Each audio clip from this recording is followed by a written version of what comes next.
As a business leader, have you ever struggled to keep your team engaged and motivated? Have you found it challenging to build a strong company culture that values and recognizes the hard work of your employees? If so, you're not alone. The good news is there is a solution. OC Tanner has been helping organizations like yours for almost a century by providing personalized employee recognition solutions to improve workplace culture. Their insightful expertise, elevated employee experiences, and intuitive technology fuel thriving workplaces and improve business results. By partnering with OC Tanner, you can create a positive workplace culture where your employees feel valued and appreciated, do their best work, and want to stay. So if you're looking to build a stronger and more cohesive team, head over to octanner.com/CSEA to learn more. Thanks to OC Tanner for sponsoring this episode. Hello everyone and welcome to another episode of the Adrian Tan Show. And today's episode is going to be slightly different because I am trying out a new monologue series. That's will be me without any guest talking to you, hopefully you like my voice, on certain topics which I have came across and also really exploring right now. So let me know how you think about this series. If you like it, happy to continue. If not, happy to go back to find new guests to discuss and to have a chat with. So today's podcast and today's episode is really about why do sick people insist on going back to work? So why do people still do it? Have you heard of the sick leave bonus? It's an incentive that some companies offer to employees who never take a sick day. Never mind that sick leave is an entitlement under the Singapore Employment Act. And never mind that a sick employee might compromise their colleagues or their own safety. Last year, a pest control technician was jailed for refusing a COVID-19 swab test because he did not want to forfeit a $100 monthly work incentive. It is also called the Zero MC Award. Such attendance incentives tied to statutory sick leave have been barred since the beginning of this year, with the Ministry of Manpower saying it will take enforcement action against companies who dangle such rewards. And 3 years after COVID-19 first emerged, and just months after Singapore lifted practically all remaining restrictions, there have been a new wave of cases.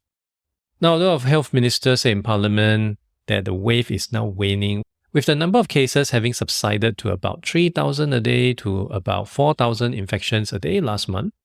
COVID-19 is still a dangerous disease, particularly for the elderly and medically susceptible groups.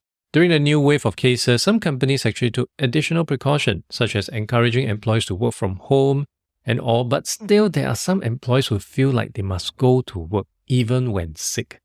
You probably have seen some of them sniffling, coughing while they are at the work desk. What is causing this pressure to work when such employees afraid of losing their jobs or their clients?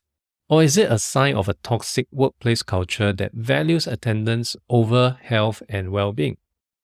The way I look at it, there are multiple reasons. Some workplaces have a culture of presenteeism, where employees are expected to work like robots, never take a break, and put work before everything else. Employees who follow this may get a pat on the back, a gold star, while those who don't may get a stern scolding, a dirty look, or a pink slip. High workload and deadlines could be another reason. Some workplaces have so much work that employees can't afford to take a sick day. For example, some employees may have to juggle multiple projects, tasks, or the clients, and may feel like they are on a treadmill that never stops. Sometimes the pressure comes from within. Some employees feel pressure from themselves to go to work when they are sick.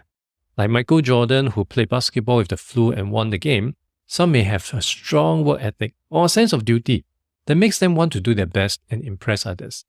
Or maybe they just really love their job and can't stand to miss a day. And of course, finally, there are some people who do it for performance evaluation.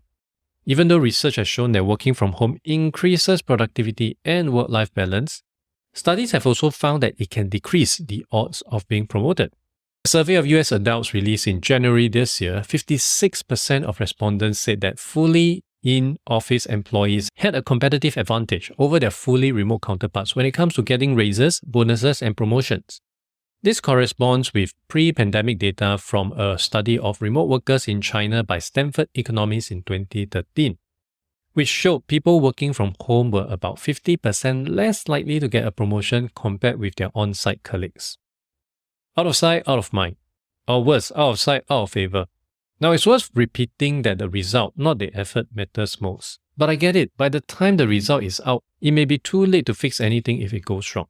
This is more crucial for Singapore companies with little room for error due to our small domestic market. Old-fashioned management may kick in and make bosses feel the need or insecurity to watch over their employees like healthy or sick hogs. But the next time you feel sick and wonder if you should go to work, really, think of the bigger picture. Going to office may mean spreading your germs and misery to your co-workers. Thank you with curses and glares. And in today's context, the bombastic side eye.